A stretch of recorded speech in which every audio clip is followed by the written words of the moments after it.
Le prince William et Kate Middleton se sont rendus en Irlande du Nord le jeudi 6 octobre. La princesse de Galles a alors été prise à partie par une habitante. Cette dernière lui a notamment lâché. L'Irlande appartient aux Irlandais. Le prince William et Kate Middleton se sont envolés en Irlande du Nord, à Belfast, le jeudi 6 octobre 2022.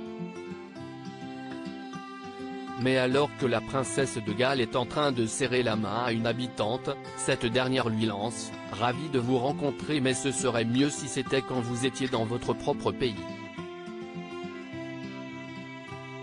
L'Irlande appartient aux Irlandais, lui lâche-t-elle, tout en filmant la scène.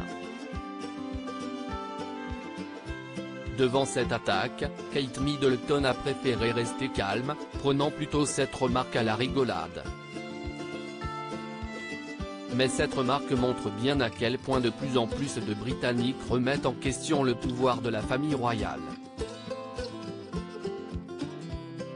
Et l'Irlande du Nord n'est pas le seul pays à rejeter les Windsor. En effet, au pays de Galles aussi, la colère gronde. Et pour cause, Charles III a tenu à proclamer son fils, le prince William en tant que prince de Galles. Une incohérence totale pour certains Gallois qui reprochent au roi de ne pas avoir nommé un natif du pays. Ainsi, le prince et la princesse de Galles ne tiennent pas à faire une cérémonie d'investiture. Le couple princier a également été confronté à une pétition demandant à la monarchie d'enlever les titres de prince et princesse de Galles au prince William et à Kate Middleton. Une pétition contre le prince William et Kate Middleton. La pétition publiée sur Change. Org affirme que le titre a été porté exclusivement par des Anglais comme symbole de domination sur le pays de Galles. À ce jour, les princes de Galles anglais n'ont aucun lien véritable avec notre pays. Ce titre reste une insulte au pays de Galles et un symbole d'oppression historique. Le titre implique également que le pays de Galles est toujours une principauté, ce qui sape le statut du pays de Galles en tant que nation et pays, toujours selon le site.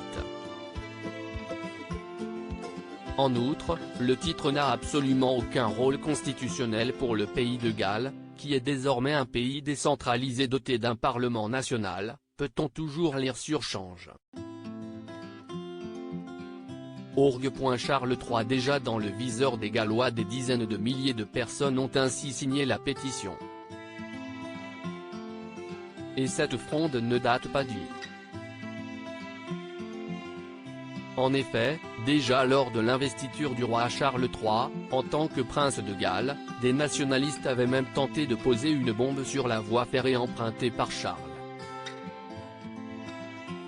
Ce titre sous-entend que le pays de Galles est encore une principauté, ce qui affaiblit le statut du pays de Galles en tant que nation et pays. Ajoute la pétition. Le titre reste une insulte au pays de Galles et est un symbole de l'oppression historique. Le titre implique que le pays de Galles est toujours une principauté, sapant le statut du pays de Galles en tant que nation et pays. Une histoire commune bien compliquée. Il faut dire que l'histoire du pays de Galles et de la monarchie a largement été entachée en 1282. Les créateurs de la pétition rappellent aussi que le dernier prince de Galles, né au pays, remonte à Llywelyn le dernier en 1282.